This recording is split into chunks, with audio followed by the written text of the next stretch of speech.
I lost my wife Sophia to cancer 3 years ago, leaving me to raise our two beautiful children, Emma and Jack, on my own. It has not been easy, but eventually I found love again with Amanda. After 18 months of dating, we got engaged 4 months ago. Everything seemed perfect until last Sunday at what should have been a wonderful family dinner. When Amanda made that shocking comment about Sophia, the room went silent, and I knew something had fundamentally changed. If you are watching this, let me know where you are tuning in from, and hit subscribe if you want to hear how I stood up for my late wife and protected my children from someone who tried to erase their mother. Life has a way of throwing curveballs when you least expect them. I am Eli, 36 years old, working as a software engineer at a tech company in Seattle. Sophia and I met during our sophomore year of college. She was studying art history, and I was buried in computer science textbooks. We quite literally bumped into each other at the campus library, causing her stack of books to tumble to the floor. Helping her gather them, I was struck by her warm brown eyes and infectious laugh as she joked about my inability to watch where I was going. That chance meeting blossomed into 10 wonderful years of marriage. Sophia became an art curator at the local museum, and I climbed the corporate ladder at my firm. Then came our greatest joys, Emma now 8 and Jack 6. Our life was not perfect, but it was ours, filled with weekend picnics, bedtime stories, and Christmas mornings that felt magical. Everything changed when Sophia began experiencing persistent headaches and fatigue. At first, we attributed it to the stress of balancing work and parenthood. But when she started forgetting simple things, we knew something was wrong. The diagnosis came like a thunderbolt: glioblastoma, an aggressive brain tumor. The doctors gave her 12 to 15 months. Sophia fought bravely for 18 months, defying every prognosis. In her final weeks, as we sat together during one of her more lucid moments, she made me promise something. She held my hand, her once strong grip now fragile, and said, "Eli, when I am gone, do not lock your heart away. The children need happiness in this house, and so do you. If you find someone who brings you joy, embrace that chance." After she passed, our home felt like it had lost its center. Emma, who had been 5 when her mother died, remembered Sophia clearly and asked about her constantly. Jack, who had been just 3, had more fragmented memories that I feared would fade entirely as he grew older. We all attended grief counseling. I set up a bedtime ritual where we would share one memory of Sophia before sleep. I kept her photos prominently displayed throughout our home. Her parents, Thomas and Margaret, remained deeply involved in our lives, coming over for Sunday dinners and helping with childcare. For nearly 2 years, dating was the furthest thing from my mind. Then at a tech conference in Portland, I met Amanda. She was a marketing executive giving a presentation on digital advertising strategies. Confident and articulate, she approached me afterward when she noticed my company badge. What started as a professional conversation over coffee evolved into dinner, where I found myself talking about something other than work or parenting for the first time in ages. Amanda was everything. Sophia was not meticulously organized, career-driven, and always planning 3 steps ahead. Perhaps that contrast made it easier at first. She was 32, never married, ambitious, and refreshingly straightforward about her interest in me. When I told her about my situation during our 3rd meeting, I expected her to politely withdraw. Instead, she seemed to take it as a challenge. "I admire a man who can handle that kind of responsibility," she said, "and I have always had a soft spot for children." Introducing Amanda to Emma and Jack happened gradually. First, she joined us for pizza and a movie at our house. Then a Saturday at the Science Museum. Each time she arrived with thoughtfully chosen gifts, art supplies for Emma, who had inherited her mother's creative streak, and dinosaur books for Jack, who was going through a paleontology phase. The children were hesitant initially, especially Emma. "Is she trying to be our new mom?" she asked me one night, after Amanda had left. I assured her that nobody could ever replace Sophia, but just as we had room in our hearts to love both Grandma and Grandpa, we could care for new people too.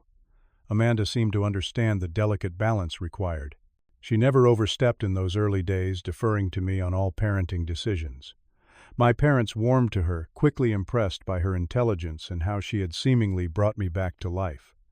Sophia's parents were more reserved, but even they acknowledged that she was good for me. After a year of dating, our relationship had solidified into something serious. Amanda began staying over occasionally, careful to arrive after the children were asleep and to be dressed and making breakfast by the time they awoke. She started leaving clothes in my closet, her favorite coffee in the pantry. The proposal happened during a weekend trip to the coast while the children were staying with my parents. I had not planned it, but watching Amanda standing at the edge of the water hair, whipping in the wind, I suddenly knew I wanted her in our lives permanently. The ring had been simple. A new beginning, intentionally unlike the vintage sapphire Sophia had worn. When we told the children, Jack had hugged Amanda immediately. Emma had offered a small smile and a quiet congratulations which Amanda had accepted graciously, giving her space. Later that night, I found Emma looking at photos of Sophia on her bedside table. "Mom would want us to be happy," she said, with wisdom beyond her years. The weeks following our engagement were a whirlwind of congratulations and planning discussions. Amanda effortlessly took charge of arrangements, creating spreadsheets for venues and caterers. She suggested a summer wedding, giving everyone time to adjust to the idea. I was grateful for her practical approach, finding myself swept along by her enthusiasm. The Sunday dinner that changed everything was meant to be a small engagement celebration. My parents had insisted on hosting at their house, a charming colonial home where I had grown up. Nothing fancy, my mother had said, just family celebrating family. Everyone important to us was there: my parents, Robert and Linda, my sister Allison and her husband Paul, Sophia's parents Thomas and Margaret, and of course Emma and Jack. Amanda had arrived early to help my mother prepare, wearing a new dress she had bought specifically for the occasion. She had been uncharacteristically nervous that morning, changing outfits twice and asking repeatedly if I thought Sophia's parents would like the wine she had selected as a gift. The initial atmosphere was warm and celebratory. My father uncorked champagne for the adults and poured sparkling cider for the children to make a toast. "To new beginnings that honor what came before," he said, raising his glass toward Amanda and then respectfully toward a photo of Sophia on the mantel. I noticed Amanda's smile tighten slightly at the mention of Sophia, but she clinked glasses with everyone enthusiastically. Dinner itself was a feast of family favorites. My mother had prepared her famous pot roast that Sophia had always praised effusively. Margaret had brought her apple pie, and Amanda had contributed an elaborate salad and homemade rolls that impressed everyone. The conversation flowed easily, touching on everything from my recent promotion to Jack's improvement in reading and Emma's upcoming dance recital. Amanda spoke animatedly about wedding ideas, suggesting an outdoor ceremony in the botanical gardens where her parents had married. "That sounds lovely," my mother said. Though I remember Eli and Sophia had wanted to marry there too, but it rained that weekend. "Well, we will make sure to have a backup plan," Amanda replied, her voice slightly strained. As dessert was served, Margaret mentioned that she had brought something special. "I was going through some old albums last week and found these," she said, pulling out a photo book. "I thought the children might like to see some pictures of their mother from when she was young." Emma eagerly scooted her chair next to Margaret's, and Jack climbed onto his grandfather's lap to see better. The album contained photos I had never seen: Sophia as a toddler covered in finger paint, Sophia at her first piano recital, teenage Sophia with braces. "She had braces?" Emma asked, fascinated by this new information about her mother. "For 2 years," Thomas confirmed. "She complained constantly, but her smile afterward was worth it." I noticed Amanda growing quiet, pushing pie crust around her plate. When Margaret turned to a section of photos from our wedding, Amanda excused herself to use the bathroom. She returned several minutes later, her smile fixed firmly back in place, but I could sense her discomfort. The conversation had shifted to the wedding plans, specifically the children's roles. "Emma, would you like to be the flower girl?" my mother asked. Emma nodded shyly. "Can I wear Mommy's pearl necklace? The one she wore at her wedding, I remember she let me try it on once." Before I could answer, my sister jumped in. "That would be so special, Emma. I bet you will look beautiful just like your mom did." Amanda cleared her throat loudly. Actually, I was thinking of a different look for the wedding party. Maybe something with colored gemstones to match the bridesmaids' dresses. Margaret reached over to pat Emma's hand. The pearls would be lovely too, dear. Perhaps you could wear both. I remember how Sophia used to say she was saving those pearls for Emma's wedding day, Thomas added wistfully. She would be so touched to see Emma wearing them now. The tension in Amanda's posture was visible now. She set down her fork with a sharp clink against the plate. The conversation continued with everyone sharing memories of Sophia, each story seemingly adding to Amanda's discomfort. "Remember how she used to sing that silly song when she bathed the kids?" my mother asked, smiling at the children. "The rubber ducky one," Jack confirmed. "Sometimes I still sing it." "And she made those special pancakes," Emma added. With the faces, I noticed Amanda's knuckles whitening as she gripped her napkin. I was about to suggest changing the subject when she suddenly spoke, her voice cutting through the reminiscence. "I think we need to stop living in the past," she said sharply. Everyone froze. "I am going to be their mother now. And honestly, it is unhealthy how much you all cling to Sophia's memory. The kids need to move on." The silence that followed was deafening. Emma's eyes filled with tears and Jack's lower lip trembled in confusion. Margaret looked as if she had been slapped.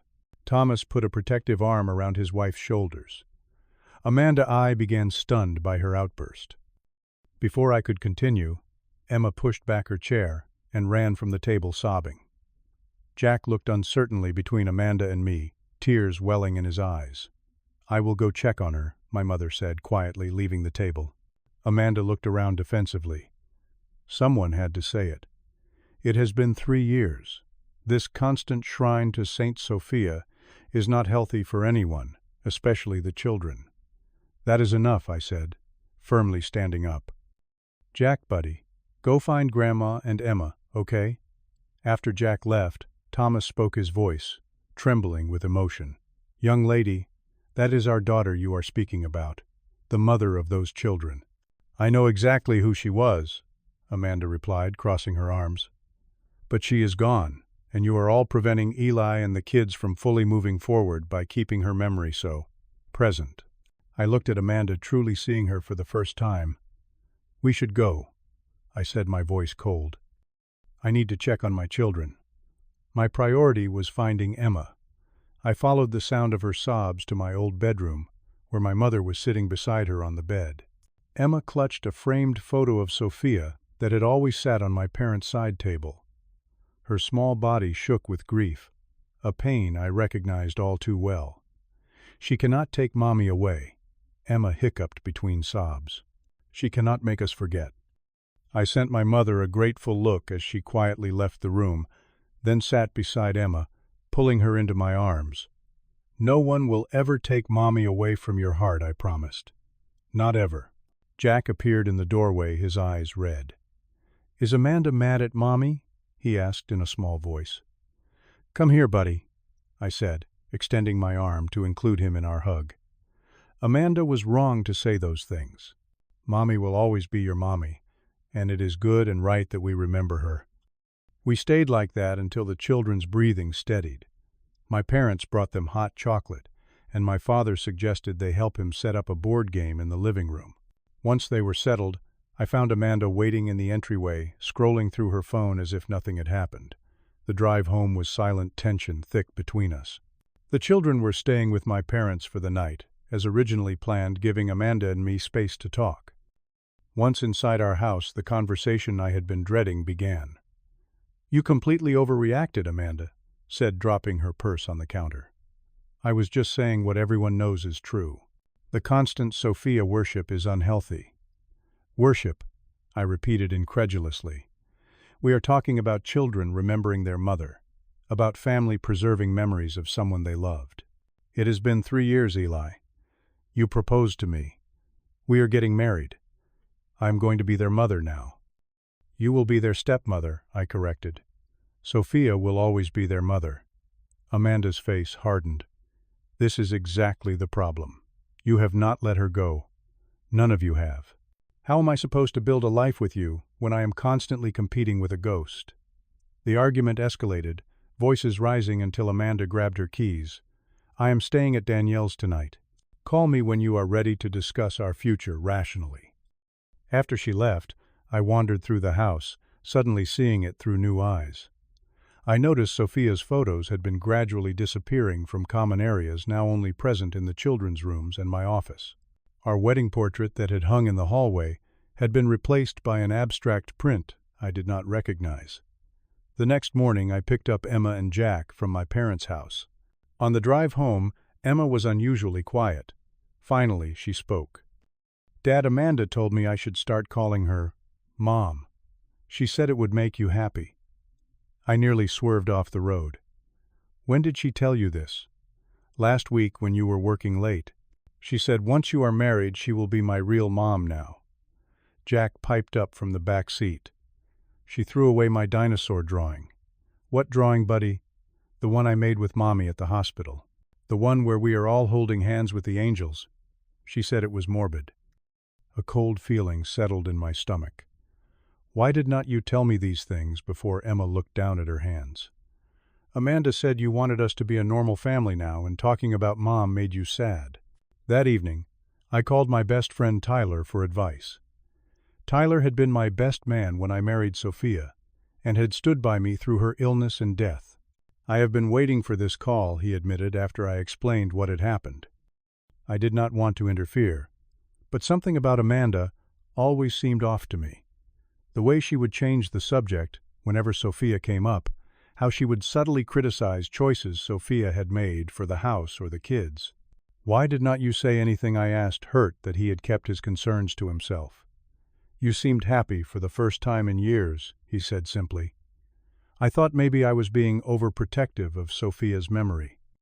But after what you have just told me, I think your fiancé has been trying to erase Sophia from your lives since day one."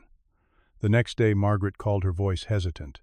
"Eli, I do not want to overstep, but I need to ask about something Emma mentioned when she called me this morning. My daughter had apparently reached out to her grandmother, asking if she could keep some of Sophia's things at their house so they would be safe." When Margaret questioned her further, Emma revealed that several of Sophia's belongings had mysteriously disappeared from their home over recent months. After we hung up, I went to the storage closet where I kept a box of Sophia's most precious possessions that I had planned to give the children when they were older. With growing dread, I realized several items were missing: her favorite scarf, the first edition book I had given her on our first anniversary, the handwritten journals she had kept during her pregnancy with each child. Most disturbing of all, I could not find the special journal she had filled during her final month's letters to Emma and Jack for future milestones, advice, and memories she wanted to share with them when they were older. The thought that this irreplaceable treasure might be gone forever made my blood run cold. In a desperate search, I went through closets and drawers until I found myself in the guest room Amanda had been using as a makeshift office. In the back of the closet was a box I did not recognize. Inside were all the missing items, including Sophia's milestone journal. With shaking hands, I opened the journal to the last entry, one I had never read. It was addressed to me. My dearest Eli, Sophia had written in her increasingly unsteady handwriting, "If you are reading this, you have found love again, and I am truly happy for you. All I have ever wanted was for you and our precious children to be happy. But please remember that the best way to honor new love is not by erasing the old. Our children need to know their mother loved them, even though I could not stay. Whoever this wonderful person is who has captured your heart, I hope they understand that your capacity to love them so fully exists because you loved me first, not in spite of it. Protect our babies, Eli. Protect their memories of me. That is all I ask." Tears streamed down my face as Sophia's words clarified everything. By the time Amanda returned 3 days later, my decision was made. Amanda walked through the door as if nothing had happened, setting down her overnight bag and immediately checking the mail. "Have the venue brochures arrived yet?" she asked casually. "We need to talk," I said, gesturing to the living room where I had placed the box of Sophia's belongings on the coffee table. Her eyes flicked to the box, then back to me. "What is all this?" "These are the things you have been hiding. Sophia's things, my children's memories that you tried to erase." Amanda's expression shifted from surprise to defensiveness. "I was decluttering. Those things were just collecting dust and keeping you all stuck in the past. You threw away Jack's drawing of his mother, I stated flatly. You told Emma to call you Mom. You removed Sophia's photos from our home. I was trying to help you all move forward, she insisted, but her tone had hardened. Every therapist would tell you this is healthier than the shrine you had created.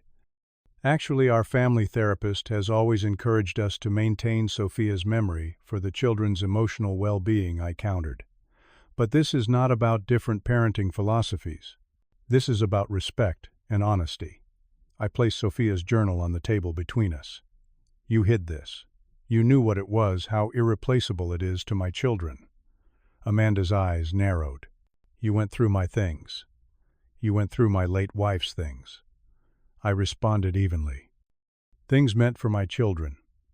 For a moment, Amanda's carefully constructed facade cracked. How am I supposed to compete with a dead woman? Everyone treats her like she was perfect. Saint Sophia, who made perfect pancakes and sang perfect songs and wrote perfect little notes for every occasion. This was never a competition, I said quietly. Sophia is gone. Nothing will change that. But she is my children's mother, and they deserve to remember her. Fine, Amanda snapped. Keep your precious memories. But when we are married, things will need to change. The kids will call me Mom. I will make decisions about their upbringing. That is how blended families work. In that moment, I saw with perfect clarity what our future would look like if I continued with this engagement, my children forced to suppress their memories and grief their emotional needs secondary to Amanda's insecurity. I took a deep breath. I think we need to postpone the wedding. Postpone, she echoed incredulously. Because I want to be a real mother to your children, instead of a permanent babysitter living in the shadow of a dead woman. Because you do not understand what my children need, I replied, remaining calm, despite her cruel words. And because I am not sure you love them for who they are, rather than for the role they play in your vision of our life together, I reached into my pocket and placed her engagement ring on the table. I think we need time apart to reconsider whether this relationship is truly right for any of us. Amanda stared at the ring, then at me, her expression morphing from shock to fury. You cannot be serious. You are throwing away everything we have built because I want to move forward. Instead of living in a mausoleum, I am protecting my children, I said simply, and honoring a promise I made to their mother. Those kids have manipulated you, she snarled, revealing an ugliness I had never seen before. Emma, especially. She has been undermining me from day one with her precious mommy stories and those sad eyes. She needs to grow up and accept reality. Her words confirmed everything I had feared. This was not a woman who loved my children unconditionally. This was someone who saw them as obstacles to overcome in her pursuit of the life she wanted. I think you should go, I said quietly. Permanently. The weeks that followed were difficult but clarifying. Explaining the breakup to the children required honesty tempered with kindness. Amanda and I want different things for our family, I told them. And the most important thing to me is that you both feel safe and loved exactly as you are. To my surprise, the children seemed more relieved than upset. Can we put Mommy's pictures back up? Jack asked immediately. Emma, more perceptive, simply hugged me and whispered, Thank you, Daddy. Together we created a special memory corner in the living room with Sophia's photos and meaningful mementos. I brought out her journal and began the tradition of reading her milestone letters on special occasions. Her words, filled with love and wisdom, were the greatest gift she could have left for our children. 6 months after the broken engagement, life had found a new rhythm. The children and I continued our therapy sessions, working through the complex emotions of our experience with Amanda. I had lunch with Tyler, who introduced me to his wife's friend Natalie. Natalie was a pediatric nurse who had actually met Sophia during her hospital stays. She remembered my wife's courage and humor during her treatments. When we eventually began dating, her approach with my children was refreshingly different. She asked them questions about Sophia, admired her photos, and accepted that she was building a relationship with them, not replacing their mother. The first time Emma showed Natalie her mother's pearl necklace, I braced myself for jealousy or discomfort. Instead, Natalie helped Emma clasp it around her neck and said, "Your mom had beautiful taste. You looked lovely wearing her pearls." On the third anniversary of Sophia's death, Natalie respectfully declined, joining us at the cemetery, understanding our need for private family time. As Emma, Jack, and I stood at Sophia's grave, placing fresh flowers, I felt a sense of peace I had not experienced in years. "We're doing okay, Soph," I whispered. "The kids are growing so strong and kind, just like you. They will always know how much you loved them." Looking back, I realized that Amanda's comment at that fateful family dinner was actually a gift. It forced me to see what I had been ignoring, that the right person would never ask me or my children to erase our past, but would instead help us honor it while building a new future together. I learned that protecting my children sometimes means making painful choices, but their emotional well-being must always come first. And I discovered that love is not a zero-sum game.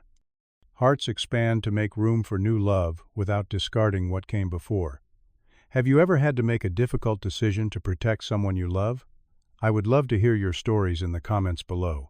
If this story resonated with you, please hit that subscribe button and give this video a thumbs up. Share it with someone who might need to hear that honoring the past and embracing the future can happen simultaneously. Thank you for listening. And remember, when it comes to protecting our children's hearts, we must always choose courage over convenience.